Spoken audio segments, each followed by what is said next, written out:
Hey everyone, it's Mark. This is my recap for Pokémon Horizons episode 21, the Hatenna That's All Alone. This was the 1253rd episode of the Pokemon anime, and we got to see Liko's first catch as a trainer. Let's talk about it. We skip the usual intro and go straight into a cold open, and we see that it's a dark, stormy night. This is rather terrifying for a wild Hatenna who is all alone and very scared. It keeps running to try and find safety, eventually arriving at this random hut. It goes inside and ends up falling into a crate, which is where it spends the night. Cut to the next morning, and Liko just finished up her remote class. We get our first Anne sighting in quite a while, and Liko is shocked to see a Sandshrew pop on screen. Apparently, Anne caught it. This causes Liko's classmate to ask if Liko plans on catching any Pokemon, and she says no. She wants to just focus on Sprigatito for now. Yeah, we'll see how long that lasts. Next, it's time for Freed, Roy, and Liko to hit the road towards the Galar Mine. No word on why it's just these three, which I found kind of surprising considering their plan is to go find Rayquaza. Wouldn't they want backup for that? Liko brings up that she's been thinking about what kind of trainer she wants to be, and her friends reassure her that she can become any trainer she wants to, which is nice but pretty generic advice. They continue walking along as some storm clouds begin to form overhead. Liko keeps on thinking to herself, and this prompts her to remember what Kabu told her the other day about Liko finding her own path.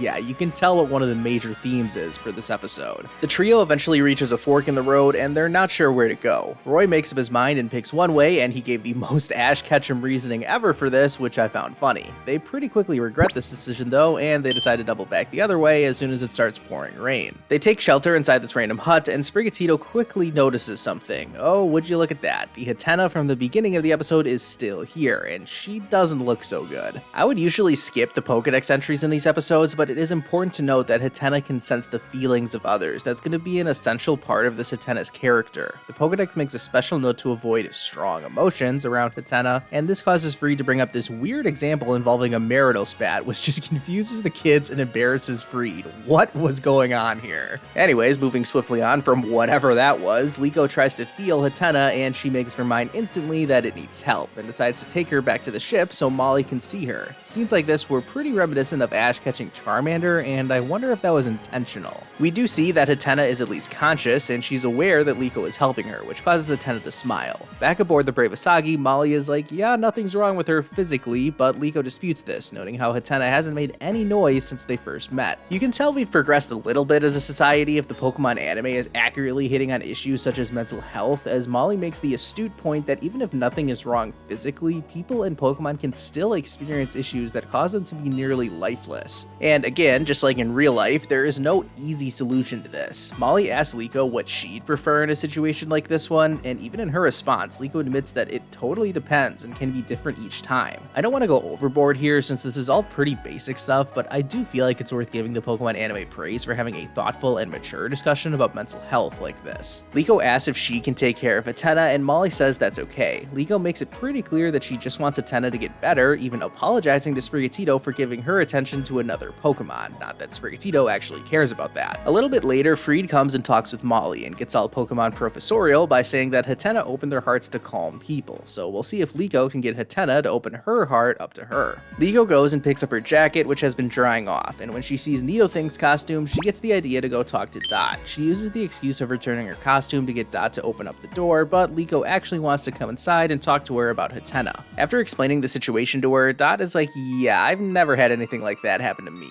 Liko brings up the point about Hatenna feeling strong emotions, which Dot can relate to. She brings up her being Nidothing, and by the way, this is totally how I awkwardly bring up Elite Trainer Mark to people in real life too. Like, so you know that silly YouTube thing I do? Anyways, Liko immediately freaks out at the thought of Dot being Nidothing. It's clear she still hasn't fully processed that whole thing just yet. Dot talks about how she gets a lot of comments, and the negative ones make her really angry, and even just acting this out catches Hatenna's attention. She's picking up on the strong emotions. Dot offers the counterpoint that the positive comments she gets makes her happy though, and yeah, that's pretty accurate to how most content creators feel. Liko is appreciative of Dot sharing her perspective, but it looks like Hatenna's run off at some point, probably scared by Dot's strong emotions. I liked how Sprigatito remained unbothered as always throughout this whole conversation, but Quaxley points towards the door, and everyone agrees to work together to help find Hatenna. Liko thinks about how Hatenna must be feeling in a situation like this, and we'll see this continue to play out as the episode goes on. Currently, Hatenna has found her way into the room where Orla and Murdoch are. The two of them get into a pointless squabble over nothing, which scares Hatenna away. Liko and Dot show up and ask them what's going on, and they pretend that everything's all good, saying they're like two Pyukamuku in a pond, which was pretty funny. They change the subject to ask why Dot is out here, but Liko and Dot just turn and leave so they can keep looking for Hatenna. Murdoch tells Orla that this was the first time he's talked to Dot face to face in ages, and she asks if that even counts as talking to her, and I kind of agree.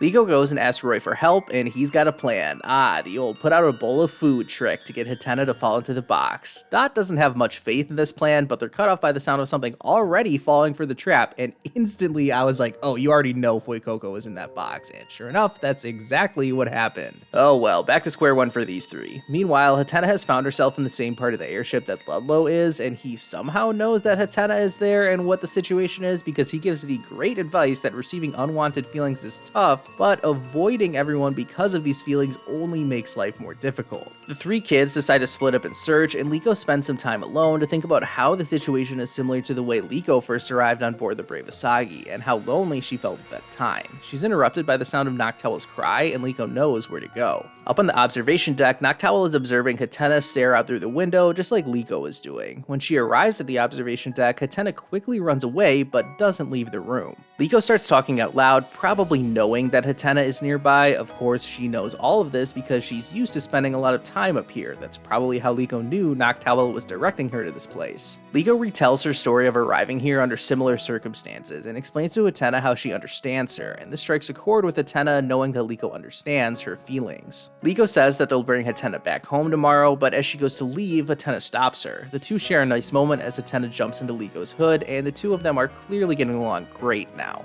Liko shows Roy and Dot that Hatenna is asleep in her hood, and Roy compliments Liko, saying that not only was she able to get through to Arboliva, but now to Hatenna as well. Roy is glad that Liko is cheered up, but Liko didn't even notice before that she wasn't in the best mood, and it makes sense that it took Liko getting over that for Hatenna to finally accept her. Liko notes some of her observations down before going to bed, pretty happy with how everything turned out. The next morning, she's talking with Orla, Molly, and Murdoch about Hatenna. Orla says that at first she thought Liko cared too much about what others thought, but actually she needed this compassion to get closer to Hatenna. Molly tells Liko that being compassionate is a virtue, so be proud of it, and Orla adds on to that by saying that a lot of us are pretty tactless. Molly asks if Orla is speaking about herself there, which Orla doesn't like. Hatenna reacts to this outburst, but Orla and Molly calm her down by shaking hands and saying they're like two Pyukamuku in a pond. That old phrase. Alright, let's get back out on the road, and that means it's time to drop Hatenna off where Liko found her. Hatenna does actually start to walk away from Liko, but this doesn't sit right with Sprigatito. It springs into action, stopping Hatenna and talking with it with Pokemon speak, so we don't actually know what it's saying. What we do know is that Sprigatito convinced Hatenna to turn around, and she jumps back into Liko's arms. She gets the message. Hatenna wants to come with her. Hatenna happily lets out her cry, and Liko is overjoyed to have finally heard Hatenna for the first time. Free takes out a Pokeball, which Liko accepts. She thanks Hatenna for taking the first step, just as Liko did at the start of her journey. She promises to send lots of happy thoughts to Hatenna, and she reaches out to touch the Pokeball. 3 shakes later, and there you have it. Liko just made her first catch. She sends Hatenna back out, and Sprigatito greets her, extending its paw. Hatenna is happy to accept this invitation onto Liko's team, and Freed compliments her on getting Hatenna to open up her heart to Liko. Liko is reassured by this compliment, saying that there is something that she's good at, and I mean, come on, there are tons of things Liko is good at, she just doesn't realize it. With Hatenna back in her hood, Liko happily exclaims that she loves Pokemon, and she wants to learn more about how they feel.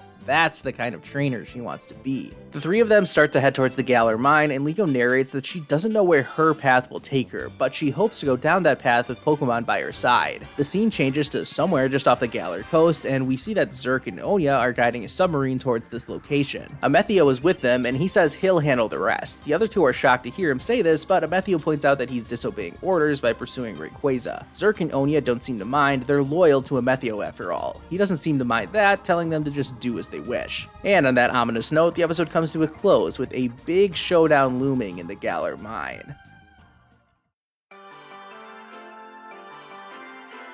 Starting the discussion section once again with another bingo update, and I wouldn't count this as Amethio betraying the explorers just yet. Sure, he's admittedly going against orders, but he's not actively working against the explorers either. I think an actual betrayal could still be yet to come. Now, if he comes out in the next episode and says, forget the explorers, I'm doing my own thing now and I don't care about them, well, then okay, maybe it'll be time to check off that bingo tile. But we'll get to the next episode in a little bit. For now, let's talk more about what happened in this episode. As I pointed out during the recap, it was pretty clear how how one of the main themes of this episode was Liko trying to figure herself out. I mean, Liko's essay was even about who I want to be? What a shocking coincidence. Well, I guess you could say that Liko's schoolwork just made her think even more about what kind of trainer she wants to be, and I suppose we got a little closer to finding out what that is in this episode. What Liko said at the end was a step forward, but still a little vague. I know I got a ton of comments in the last episode review from people wondering what Liko's goal was. And really, I think that's already been established. Liko's goal is to travel with the Rising Voltacklers and find out as much as she can about her pendant and the mysteries that it holds. Right now, that means trying to track down her grandmother, but I'm sure this is going to continue with Liko and Roy finding different Pokemon that belong to the Ancient Adventurer and befriending them.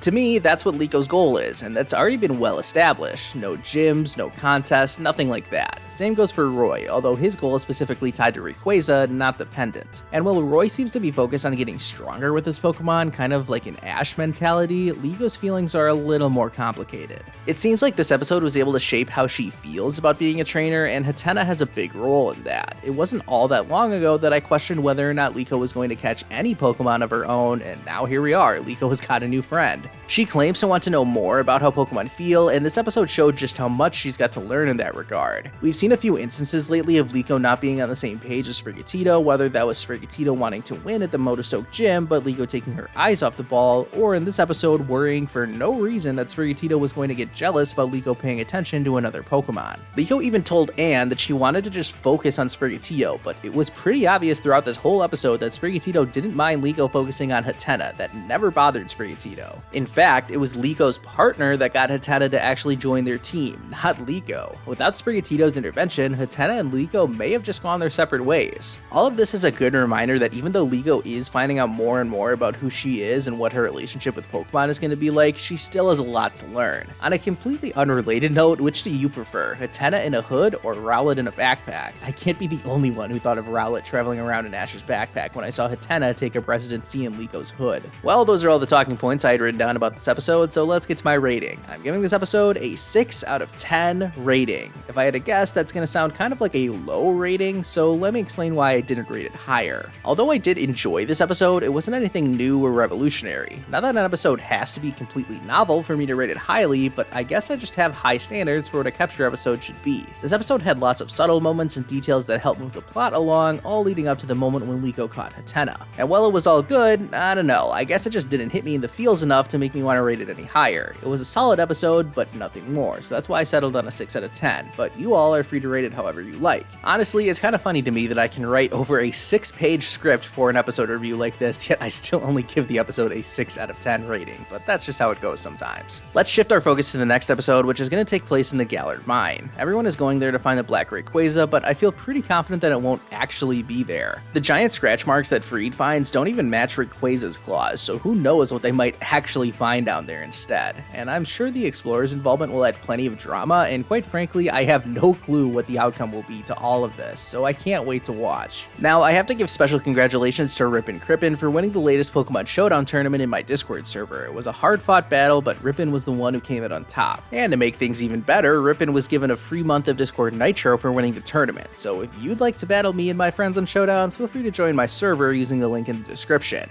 As always, thank you so much for watching this video. Be sure to hit like and subscribe if you haven't already, and let me know down in the comments what other Pokemon you think Liko might catch. I'll see you guys next time.